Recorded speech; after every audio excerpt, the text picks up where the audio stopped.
Reilly Opelka va-t-il perdre un set dans ce tournoi de Rome? En demi-finale, il défiera Rafael Nadal. Analyse et pronostic. Jingle.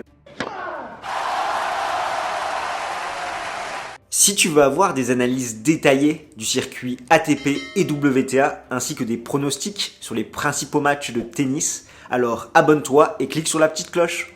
Je sais ce que tu vas me dire, sur le papier c'est clair que c'est pas la demi-finale la plus intéressante, mais nous avons décidé de te faire une preview de cette affiche étant donné que nous serons dans l'incapacité de couvrir la fin du tournoi de Rome, étant donné que ce samedi, Inch'Allah, mon test PCR est négatif. Je pars à Majorque pour passer une semaine dans l'académie de Rafael Nadal pour suivre sa préparation avant Roland-Garros de très près. Donc c'est pourquoi, comme on connaît déjà l'affiche de ce Nadal Opelka, nous avons choisi de te présenter cette demi-finale.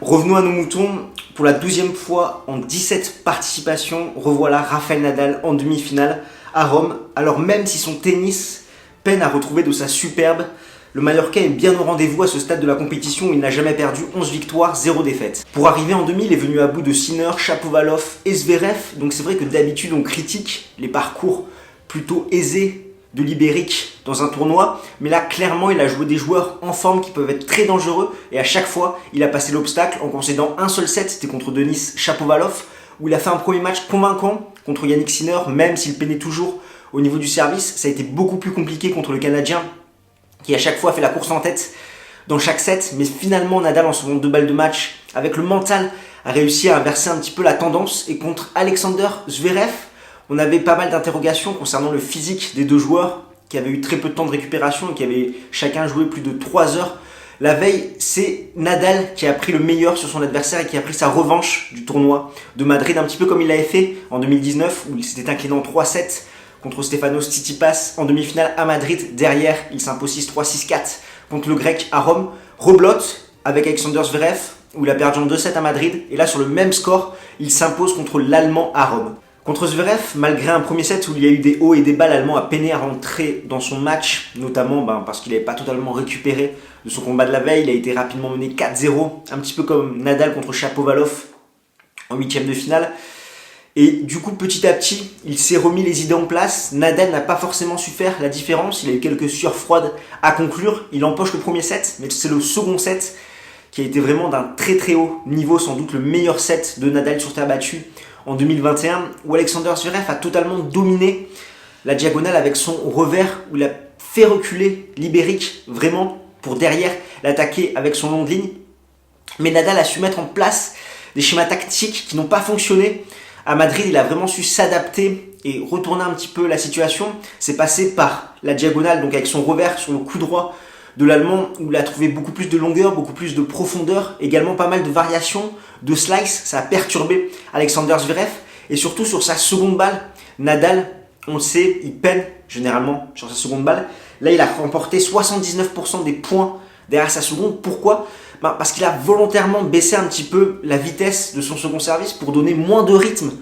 Alexander Zverev qui aime justement à la relance s'appuyer sur le rythme de la balle adverse, un peu comme Novak Djokovic. Là justement il lui donnait une balle sans rythme, ce qui fait qu'il a eu toutes les peines du monde à retourner ses secondes balles. Finalement ça a été un match totalement différent par rapport à ce qu'on a vu à Madrid. En effet, dans la capitale espagnole, Nadal n'a pas retourné 32% des premiers adverses et Zverev gagnait 82% des points derrière sa première balle. Ici, Nadal a baissé de 10% en ne retournant pas seulement 21% des premières balles adverses et Zverev a marqué seulement 64% des points derrière sa première balle.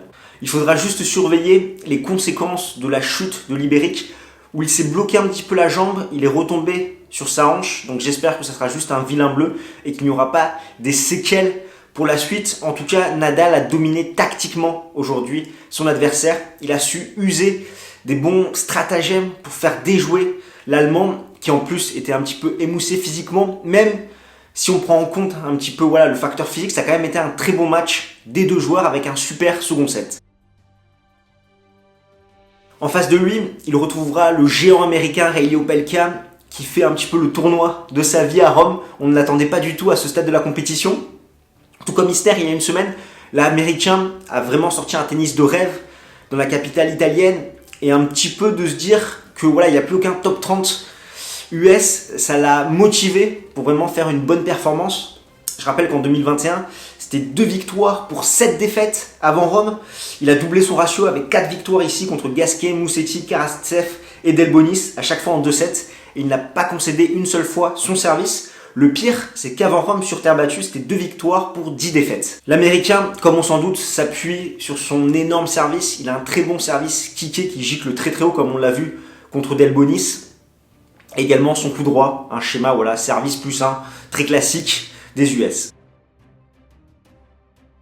Au niveau des face-à-face, ça sera le premier affrontement entre les deux hommes, à titre indicatif, sur terre battue, quand Nadal joue un joueur mesurant plus de 1m93, c'est 74 victoires pour 3 défaites. Les 3 défaites, c'est Soderling en 2009 à Roland-Garros, Tsitsipas à Madrid en 2019 et Zverev cette année à Madrid.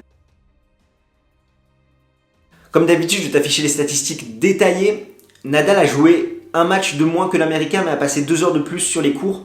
Forcément, nous sommes impressionnés par la qualité de service du Ricain. 77 aces, 66% de première balle, 82% de points gagnés derrière, 64% derrière sa seconde balle. Pas malheureux à la relance. 7 breaks sur 10 opportunités de break. En face, Nadal s'est montré peu réaliste sur les services adverses et peine à avoir une première efficace avec 64% de points gagnés derrière, même s'il sécurise sa seconde balle avec 60% de points gagnés.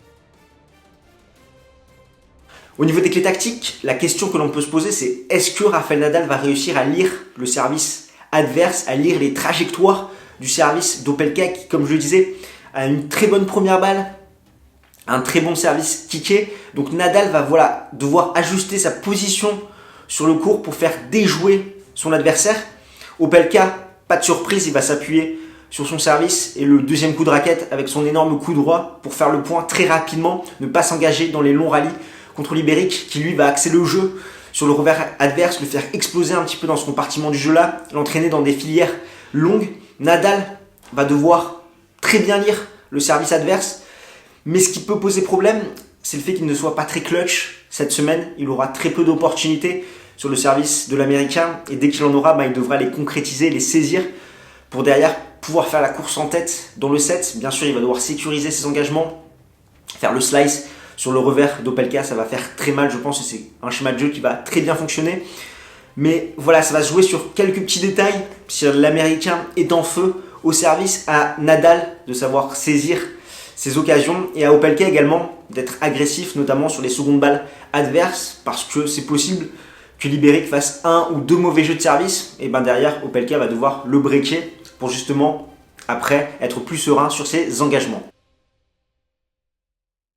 Au niveau du pronostic, je vois quand même une victoire de l'Ibérique en 2 voire 3-7 avec un tie-break pourquoi pas et un set à 6-4. Je pense qu'il peut réellement faire la différence, que là mentalement ça va lui faire du bien ces victoires contre Sinner, Shapovalov et Zverev et qui pourra surmonter l'obstacle Opelka. Donc je te propose qu'on en débatte ensemble dans les commentaires par rapport à toi, ce que tu en penses, qui va gagner ce match et rallier la finale de Rome.